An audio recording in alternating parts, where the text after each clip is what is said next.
It was a cool Sunday morning when I decided to spend some much-needed time at my log cabin in the mountains. After 30 years in law enforcement and now serving as the state police chief, these weekend getaways were more than just breaks. They were a way to reconnect with peace, privacy, and a simpler life. My cabin, nestled on a private piece of land I legally purchased over a decade ago, sat on the border of a newly developed private community governed by a notoriously aggressive HOA. I had no affiliation with the HOA, no dues, no obligations. But they never seemed to grasp that. A month before this whole mess began, I put up a new cedar fence on my side of the property. It wasn't extravagant, just a clean, sturdy boundary marker to keep wildlife out and mark my land clearly. Apparently, the Homeowners Association didn't like that. Despite my fence being well within my property line, I began receiving letters from the HOA threatening fines for unauthorized construction, unsightly obstruction, and non-compliance with aesthetic guidelines. All of it was nonsense. I ignored them. I didn't even live in their jurisdiction, but they didn't stop. Then came the visits. HOA representatives started showing up at my cabin uninvited. First, it was a guy in khakis and a polo shirt, clipboard in hand, trying to take photos and telling me I needed approval from the board to have a fence. I told him he was trespassing and that my property was private. He left grumbling. Then came the emails.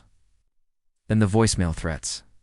One of them even tried to slide a notice under my cabin door, like I was some tenant in an apartment complex. I warned them clearly.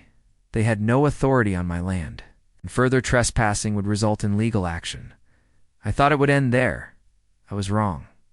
2 weeks later, it happened. I was chopping wood behind the cabin when a black SUV with dark windows rolled up my gravel driveway. The plates didn't look right.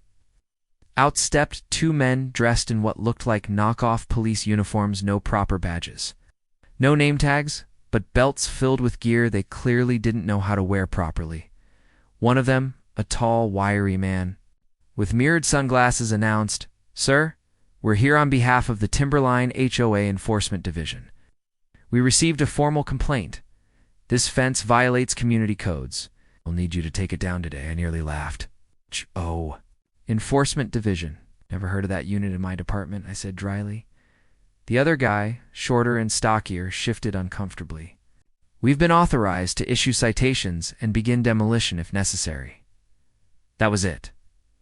I walked slowly toward the cabin, purposefully, and opened my truck. From the glove box, I pulled out my badge and my sidearm standard issue. I clipped my badge to my belt, slid on my jacket, and turned around. "Gentlemen," I said, my voice now firm and calm, "you've just made a grave mistake. I am Chief Marcus Thorne, head of the State Police Department. And what you're doing here isn't just a joke. It's a crime." The 2 men froze. The tall one lost his smug expression instantly, and the short one dropped his fake citation pad. I continued. "First of all, you were impersonating law enforcement in private land. That alone can land you in prison. Second, you are trespassing. Third, you've arrived in a vehicle without legal plates, dressed in unauthorized uniforms, and attempted to threaten a civilian into property alteration under false authority. That's a list of felonies long enough to keep you in court for a while," they stammered. We're just volunteers," the short one said. "We were told by the HOA that you were illegally erecting structures. And who exactly in the HOA sent you?" I asked. They gave me a name, Darlene Whitman. I met, president of the Timberline HOA. I knew that name. She was the same woman who'd left a voicemail calling my fence a blight on the harmony of our community. She had no idea who she was messing with. I took down the men's names, photographed their fake uniforms and SUV, and radioed the local sheriff. Within 30 minutes, deputies were on site, and both men were detained for questioning. I didn't press charges yet. I wanted to go after the root of the problem, Darlene. Asterisk, the next morning, I paid a visit to the Timberline HOA office in town. I didn't go in full uniform. I didn't have to. I presented my badge and asked to speak to Darlene Whitman. The receptionist paled and immediately led me to her office. Darlene was sitting behind a polished desk, dressed like she was running a Fortune 500 company. Her eyes widened when she saw the badge. "I assume you've heard what happened yesterday," I began, "and I want you to understand the seriousness of what you've done. You dispatched untrained civilians in fake police attire to my land. That's impersonation of law enforcement, criminal conspiracy, and trespassing. All instigated by your orders." Her mouth opened, then closed. "Chief Thorne, we didn't mean it was just a misunderstanding. The board believed. Asterisk. I don't care what the board believed," I interrupted. What you did was illegal. "I'm offering you a choice. Dissolve your so-called enforcement division immediately. Issue a formal apology and stay off my property. Or we pursue criminal charges. And I promise I'll follow through." She folded like a cheap lawn chair.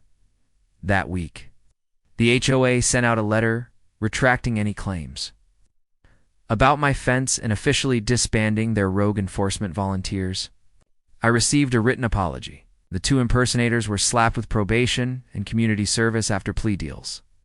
As for Darlene, she quietly resigned 3 months later under pressure from other board members who were furious she dragged them into legal trouble. My fence still stands taller than ever, and now with a reinforced lock on my gate.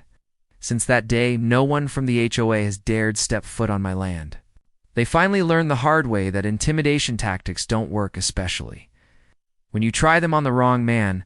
There's a certain peace in knowing that justice can still prevail. And as I sit on my cabin porch sipping black coffee and staring at that wooden fence, I smile. Some battles you fight in the streets, others in your own backyard. Either way, when you're the chief, you always come prepared. Asterisk.